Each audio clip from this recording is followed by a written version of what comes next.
Assalamualaikum warahmatullahi wabarakatuh. Alhamdulillahirabbil alamin wa bihi nasta'inu ala umuri dunya waddin wassalatu wassalamu ala asrofil anbiya'i wal mursalin wa ala sahbihi ajma'in amma ba'du. Pertama-tama marilah kita panjatkan puji syukur atas kehadirat Allah Subhanahu wa taala yang telah memberikan rahmat dan limpahannya sehingga kita bisa berkumpul mengikuti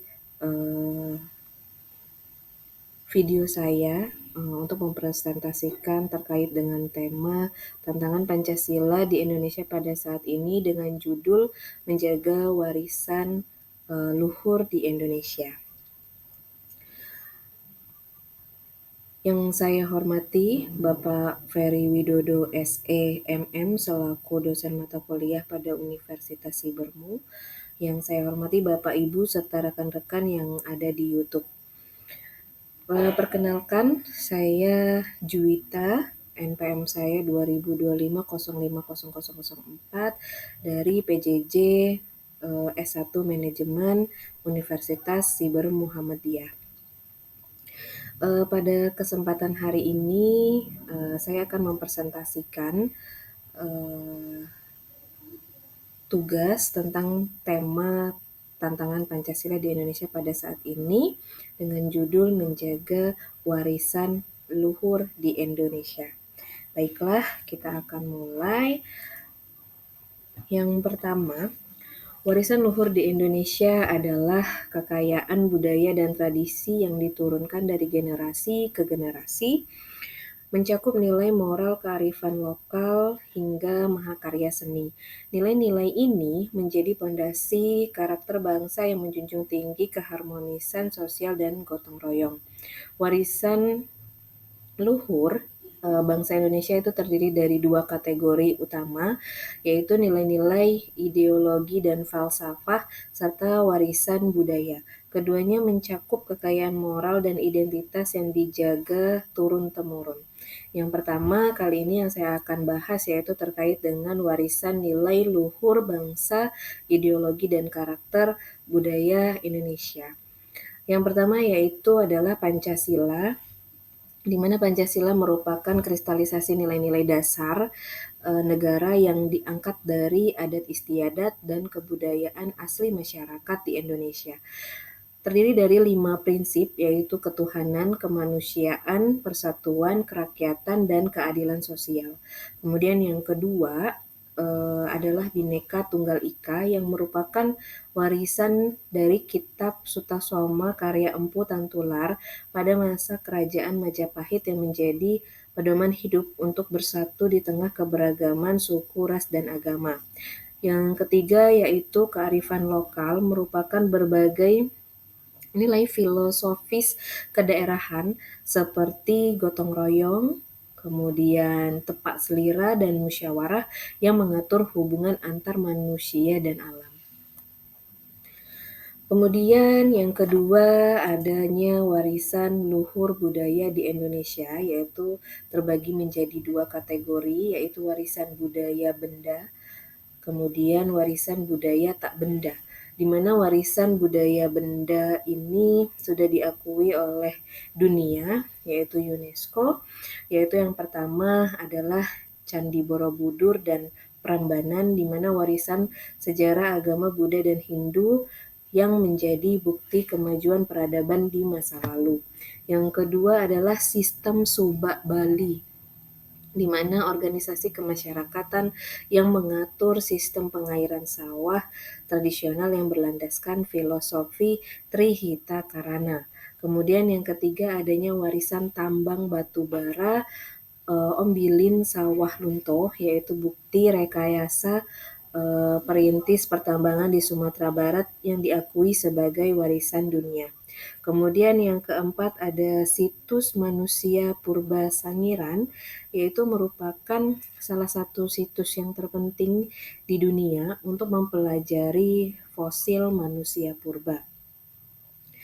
Kemudian yang kedua itu ada warisan budaya tak benda yang sudah diakui oleh dunia, yaitu yang kita ketahui banyak mahakarya dari budaya Indonesia yang telah diakui secara internasional itu adalah yang pertama batik dan keris, di mana batik dan keris ini merupakan warisan wastra dan pusaka yang memiliki filosofi mendalam di setiap motif serta pembuatannya.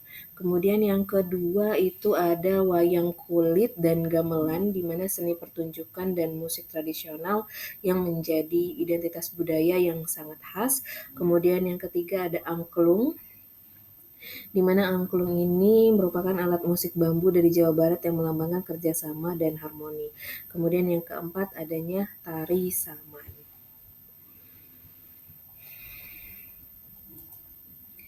Kita lanjut nilai luhur dan tradisi itu selain artefak dan seni, warisan luhur juga hidup dalam bentuk nilai-nilai sosial yang diterapkan di sehari-hari seperti nilai-nilai gotong royong, kemudian musyawarah untuk manfaat, mufakat, kemudian yang ketiga Pancasila. Di mana gotong royong yang kita ketahui di Indonesia itu budaya yang saling membantu tolong menolong yang menjadi inti dari identitas sosial masyarakat di Indonesia. Kemudian musyawarah untuk mufakat yang sering kita pakai ya merupakan tradisi pengambilan keputusan bersama secara damai. Kemudian Pancasila itu merupakan sebagai dasar negara. Pancasila karena merupakan tadi kristalisasi dari nilai-nilai luhur budaya dan sejarah bangsa Indonesia. Kemudian untuk menjaga warisan luhur di tengah arus modernisasi dan digitalisasi pada saat ini merupakan tantangan utama Pancasila di Indonesia saat ini. Hal ini menuntut strategi yang kuat agar nilai-nilai kearifan lokal, gotong royong, dan moralitas bangsa tidak tergerus oleh budaya asing yang masuk dengan mudah. Berikut adalah tantangan-tantangan yang spesifik dan solusi Pancasila eh, dalam melestarikan warisan luhur di Nusantara pada saat ini. Yaitu yang pertama adanya penetrasi budaya asing, di mana arus informasi yang tak terbatas ini membuat budaya asing lebih mendominasi preferensi masyarakat terutama di generasi muda. Yang kemudian kedua itu adanya pergeseran nilai. Nilai-nilai di sini nilai seperti individualisme, materialisme, dan pragmatisme ini semakin menggeser nilai kolektivisme dan gotong royong yang menjadi inti dari Pancasila itu sendiri. Kemudian degradasi moral dan identitas, ya, lunturnya rasa cinta tanah air, nasionalisme karena menganggap warisan budaya lokal kuno atau sudah tertinggal zaman. Tantangan utama Pancasila dalam hal menjaga warisan leluhur, menurut beberapa pandangan tokoh mengenai tantangan tersebut, ada dari tokoh Yudi Latif yang merupakan beliau adalah pakar Pancasila dan budayawan. Beliau menekankan bahwa tantangan terbesar saat ini adalah maraknya budaya instan dan materialisme. Karena menurut beliau, untuk menjaga warisan leluhur dan karakter bangsa itu diperlukan keseimbangan antara tata nilai, tata kelola, dan tata kesejahteraan. Pancasila harus dijadikan kompas moral agar kemajuan teknologi tidak mematikan identitas dan akar budaya dari bangsa Indonesia itu sendiri. Kemudian menurut tokoh dari Insinyur Soekarno, beliau merupakan proklamator di Indonesia, itu tantangannya adalah bahaya pudarnya ingatan sejarah. Nah, di sini pudarnya ingatan sejarah sudah dirasakan ya teman-teman. Jadi sudah dirasakan adanya penurunan ya, penurunan terkait dengan pudarnya ingatan sejarah. Dalam pandangan Bung Karno, Pancasila itu digali dari bumi dan tradisi bangsa Indonesia sendiri yang merupakan kristalisasi warisan luhur. Nah, beliau sudah mewanti-wanti itu agar bangsa Indonesia tidak menjadi bangsa kuli, melainkan harus tetap berakar kuat pada kepribadian budayanya sendiri. Nah, di sini yang ditekankan itu eh, kita harus berakar kuat ya pada kepribadian budaya kita sendiri. Kemudian yang ketiga menurut tokoh Prof. Agus Wijojo, beliau ini merupakan mantan Gubernur Lemhanas. Beliau menyatakan bahwa tantangan internal saat ini adalah pergeseran moral dan melemahnya pengalaman nilai-nilai luhur Pancasila di tengah kemajemukan. Nah, tantangan utamanya adalah bagaimana mengesampingkan kepentingan golongan demi merawat nilai-nilai yang menyatukan keberagaman. Dari tantangan-tantangan tersebut, aktualisasi Pancasila dalam menghadapi tantangan tersebut ini sangat berpengaruh sekali. Dimulai dari sila yang pertama, yaitu sila ketuhanan yang Maha Esa, menjaga spiritualitas dan toleransi antar umat beragama yang menjadi akar tradisi dan budaya leluhur di berbagai daerah.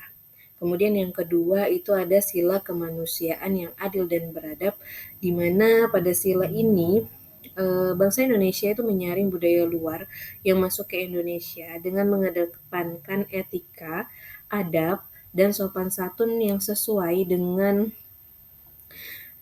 kepribadian bangsa. Nah, sikap ini diimplementasikan dengan adanya sikap saling menghargai antar bangsa, kemudian antar martabat manusia, kemudian menolak segala bentuk perundungan atau bullying yang marak terjadi pada saat ini dan kita harus meningkatkan peduli terhadap sesama. Kemudian sila ketiga yaitu sila persatuan Indonesia, di mana kita harus memperkuat rasa nasionalisme kita dan mengintegrasikan keberagaman warisan budaya seperti suku, ras, dan adat Nusantara sebagai identitas pemersatu bangsa dan mengutamakan dialog dan musyawarah untuk menyelesaikan konflik serta mencintai produk dan budaya lokal untuk memperkuat identitas bangsa di tengah globalisasi. Kemudian sila yang keempat yaitu sila kerakyatan yang dipimpin oleh hikmat kebijaksanaan dalam permusyawaratan perwakilan. Pada sila ini memastikan mengedepankan musyawarah mufakat dalam menyelesaikan konflik sosial atau benturan budaya di masyarakat dan menerapkan semangat gotong royong dan partisipasi aktif dalam pengambilan keputusan baik di lingkungan keluarga, masyarakat maupun hingga ruang publik. Kemudian sila kelima sila keadilan sosial bagi seluruh rakyat Indonesia. Pada sila ini memastikan setiap daerah, budaya, dan kearifan lokal itu mendapatkan ruang yang sama untuk dilestarikan dan didukung oleh negara. Berperan aktif, kemudian mendukung kesetaraan akses pendidikan, kesehatan, dan peluang ekonomi bagi setiap lapisan masyarakat tanpa diskriminasi. Kemudian untuk menjaga warisan luhur Nusantara adalah kunci untuk mempertahankan identitas dari bangsa Indonesia di era modern. Hal ini dapat dicapai melalui pengenalan budaya sejak dini, yaitu dimulai dari pemanfaatan teknologi untuk promosi, kemudian serta pelestarian cagar budaya dan tradisi lokal oleh generasi penerus. Berikut adalah langkah-langkah nyata yang bisa menjaga warisan leluhur Nusantara. Yang pertama yaitu inovasi digital. Inovasi digital ini menggunakan media sosial sebagai sarana kreatif untuk mempromosikan kebudayaan lokal dalam kemasan modern, misalnya musik daerah, konten edukasi sejarah, dan digitalisasi kriya.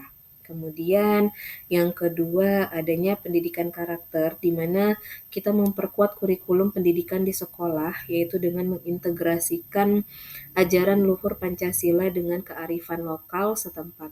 Kemudian adanya dukungan komunitas, ini langkah nyata juga untuk menjaga warisan luhur di Nusantara, yaitu dengan mendorong peran aktif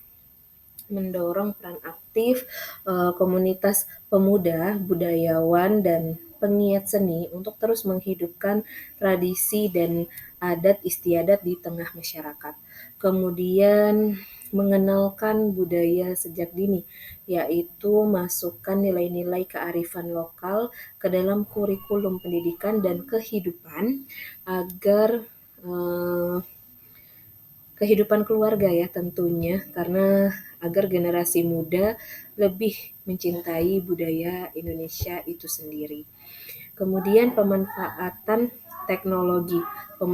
teknologi merupakan gunakan Pemanfaatan teknologi di sini langkah nyatanya untuk mengimplementasikannya yaitu dengan cara menggunakan media sosial dan platform digital untuk mendokumentasikan serta mempromosikan seni, bahasa, dan kerajinan tradisional agar dapat lebih dikenal lebih luas lagi. Kemudian menjaga cagar budaya dan situs sejarah. Nah, merawat peninggalan bersejarah dengan cara tidak melakukan vandalisme, kemudian menjaga kebersihan dan menaati tata tertib saat mengunjungi tempat-tempat budaya atau tempat-tempat sejarah seperti museum, itu kita juga harus bisa menjaga kebersihan dan mentaati tata tertib. Kemudian yang terakhir yaitu mengadakan festival budaya di mana mendukung dan menghadiri pagelaran seni dan pameran budaya lokal sebagai bentuk apresiasi terhadap para pelaku seni. Nah, langkah-langkah pelestarian ini sejalan dengan upaya dilakukan oleh pemerintah dan berbagai lembaga untuk memastikan nilai-nilai luhur ini tidak punah. Sehingga kita juga bisa mencari informasi lebih lanjut mengenai program pelestarian budaya di Indonesia itu dapat dilihat melalui situs resmi Kementerian Pendidikan, Kebudayaan, Riset, dan Teknologi. Dan menjaga warisan luhur Menjaga warisan luhur itu merupakan tanggung jawab bersama dalam merawat identitas, nilai moral, dan kearifan lokal agar tetap relevan dan lestari di tengah perkembangan zaman. Hal ini mencakup berbagai aspek budaya mulai dari bahasa, daerah, seni tradisional, hingga situs bersejarah. Nah, cara menghadapi tantangan yaitu dengan memfilterisasi budaya, yaitu menjadikan nilai-nilai Pancasila sebagai penyaring, kemudian agar budaya asing yang masuk itu tetap selaras dengan norma dan moral bangsa. Kemudian menghadapinya dengan revitalisasi budaya, yaitu melestarikan warisan leluhur melalui pendidikan, festival budaya, dan pemanfaatan teknologi secara positif. Kemudian penguatan karakter, di mana penguatan karakter ini menanamkan pendidikan karakter sejak dini agar generasi penerus memiliki nasionalisme dan jati diri yang kuat. Tantangan utama Pancasila dalam menjaga warisan luhur di tengah arus globalisasi itu adalah masuknya budaya nilai asing yang seringkali tidak sesuai dengan kepribadian bangsa kita. Ya, cara menghadapinya juga diantaranya selain ini juga kita bisa melakukan degradasi nilai moral, yaitu budaya asing yang masuk terkadang kan bersifat individualitas dan konsumtif yang bertentangan dengan nilai gotong royong dan kesederhanaan di sila kelima Pancasila. Kemudian lunturnya identitas bangsa, ini generasi muda lebih mudah mengadopsi tren global, gaya hidup bangsa dan hiburan, sehingga melupakan kesenian, bahasa daerah, dan adat istiadat leluhur. Kemudian ancaman-ancaman intoleransi seperti arus informasi yang bebas itu dapat menyebarkan paham radikal yang mengancam persatuan dan kesatuan sila ketiga. Nah, bagaimana cara kita menghadapi tantangan-tantangan tersebut? Yaitu dengan tiga cara ini, yaitu filterasi budaya, revitalisasi budaya, dan penguatan karakter bangsa kita sendiri yang harus kita kuatkan. Di mana pendekatan ini memastikan bahwa Pancasila harus tetap kokoh, mengakar sebagai identitas bangsa, namun cukup fleksibel dalam membimbing masyarakat Indonesia menuju masa depan yang lebih baik. Oke, kesimpulannya Kesimpulannya, Pancasila harus dipahami bukan sekedar sebagai hafalan, melainkan sebagai living ideologi atau pedoman hidup yang dinamis terutama dalam menjaga warisan luhur Nusantara. Sebagai pedoman yang dinamis ya, rekan-rekan sekalian, yang kita tahu sebagai pedoman dinamis, nilai-nilai luhur tersebut itu harus terus hidup, harus beradaptasi dan memandu keseharian kita dalam menghadapi tantangan-tantangan di zaman modern saat ini. Nah, berikut adalah beberapa cara penting yang mengaktualisasi Pancasila itu sebagai living ideologi. Yang pertama yaitu kita lakukan dengan cara melakukannya praktek nyata sehari-hari, yaitu dengan cara menjadikan nilai-nilai seperti gotong royong, kemudian toleransi antar umat beragama, dan musyawarah itu sebagai kebiasaan yang diterapkan dalam interaksi sosial di lingkungan terdekat kita. Kemudian yaitu yang kedua dengan adaptasi dengan zaman, yaitu membuka ruang diskusi agar nilai-nilai Pancasila relevan menjawab isu-isu modern seperti etika di ruang digital, kemudian pelestarian lingkungan, dan keadilan sosial. Kemudian yang ketiga yaitu keteladanan publik, yaitu tokoh masyarakat dan para pemimpin itu diharapkan dapat memberikan contoh nyata dalam mengimplementasikan nilai-nilai Pancasila itu melalui kebijakan dan perilaku sehari-hari.